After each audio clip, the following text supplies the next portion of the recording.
Welcome guys, Darren here again with another box review. This time I'm reviewing a box of 1992 Leaf Baseball. This is Series 1, and this is a set that is difficult to really appreciate because it was a very overproduced set. Leaf was created in 1990. Well, it wasn't created, but it was launched as a full-blown set in the U.S. in 1990 by Don Russ to be their fancy card, their elite card, and so it's supposed to be that, and the first set was, but then they overproduced them, and so these cards aren't really all that appreciated, which is a shame because these are gorgeous cards. They really are gorgeous cards. The way that the card looks is like this. It is a silver border with a great black band down here with a red band below it, all within the silver frame with what tend to be really good shots. And on the card back, it's horizontal. It actually has a slight leaf watermark right here in the stats for each player. The cards are just extremely well crafted, and it's a set that can easily be overlooked because the card design itself is it's very basic. I mean, there's nothing really all that special about the card design, but it's a great card in terms of how it looks. And as I was going through the packs, it was a wonderful experience because as I was going through, I kept the way that the border, the text box down here works, it kept drawing my eye down to the name, every single card. I wasn't blowing through any of these packs. I didn't want to. I was drawn to it. The images were strong. The color balance of the border was perfect. It was an amazing experience to go through. For me, I'm not a fan of baseball cards, but I loved going through this and reading every single player name throughout the whole set, pack after pack after pack. So that was really cool. Also, every single card comes with a gold version. So this is a parallel.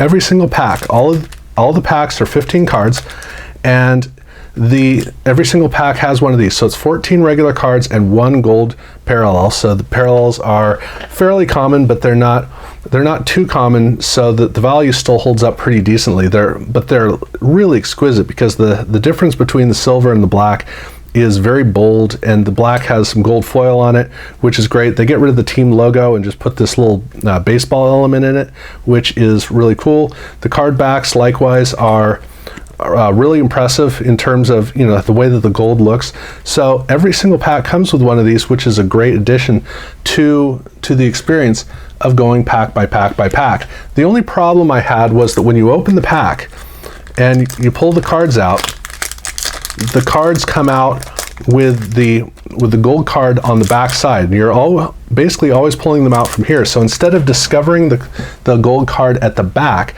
or the black card in the back, you're discovering it right at the beginning, which is cool because you pull it out and, oh, okay, that's the cool card that I'm going to get. But on the negative side, you don't discover it later on.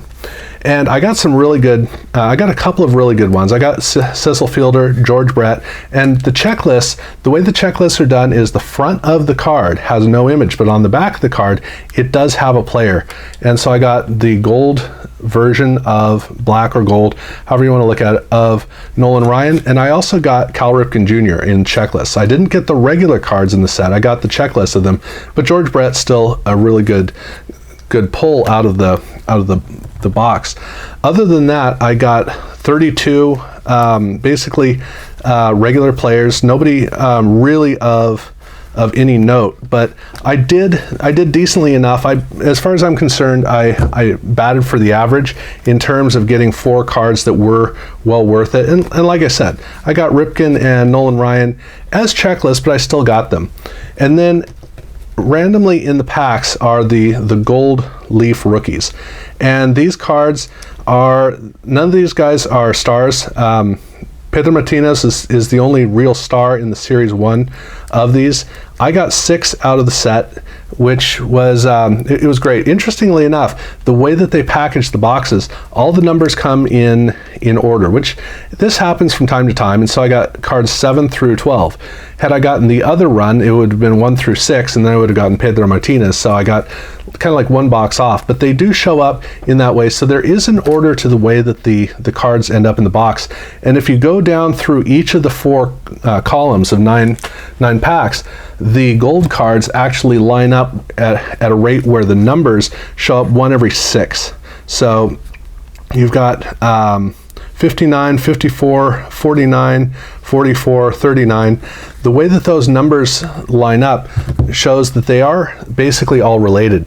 And then in the packs, it was kind of annoying because that every 6 numbers pattern would happen again. So you would go through it, and as you're going through the numbers, you would have this one, and then you'd have 1 6 ahead, and then 1 6 ahead, 1 6 ahead, and or 6 or 5. I can't remember what it was, but that meant that all the cards were syncopated, and you saw order, but you didn't see it kind of lay out in whole groups of cards. So there was something in there that I saw, and I couldn't really figure out how to work with it. Now, as far as the set goes, I got 19 cards shy of the set, so I got pretty close. I would have liked to get a little bit closer, especially since I got virtually just as many doubles as I did regular cards. It really would have been nice to get a little bit closer, but still within 19 is not too bad. And I have the set, so it's not an issue.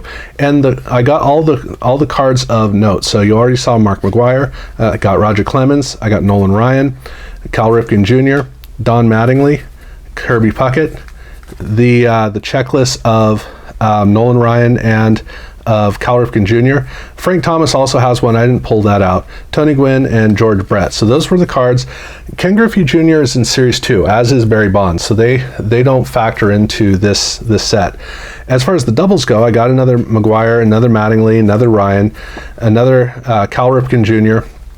And then I got here I've got the 2 Frank Thomases, and I got Nolan Ryan checklists. I pulled Cecil Fielder out because it was kind of limited, but that was basically how it went for me. So as far as the doubles go, I got I got doubles of most of the cards of value, so that was good to get. The centering on a few of these, like this Nolan Ryan, is dead on, so that was good. But the centering on these cards does tend to be a little bit off, so the dead center ones are a little bit more rare. As far as the doubles on the there were no doubles in the black gold cards. As far as what I got out of it, like I said, this worked out really well. It's fun to get one every pack. The players that I got were really solid. Not too flashy, but solid enough. It's better than not getting hardly anybody. The fact that I got really close to the set and I got all the quality cards in that was really good as well. And the gold leaf rookie cards, even though most of them aren't really worth anything, these are always fun to pull out of the packs. They look really special, and that's kind of the whole point of it. So I enjoyed opening this box. I thought it was a really good experience. The set looks great every pack. As I went through the cards in every single pack, it was wonderful to experience. And I think that if you're into this era, this definitely works. If you're not into this era, this is a cool discovery. This is a really cool set to stumble upon, I would say. That's kind of my take. So yeah, thank you very much for watching.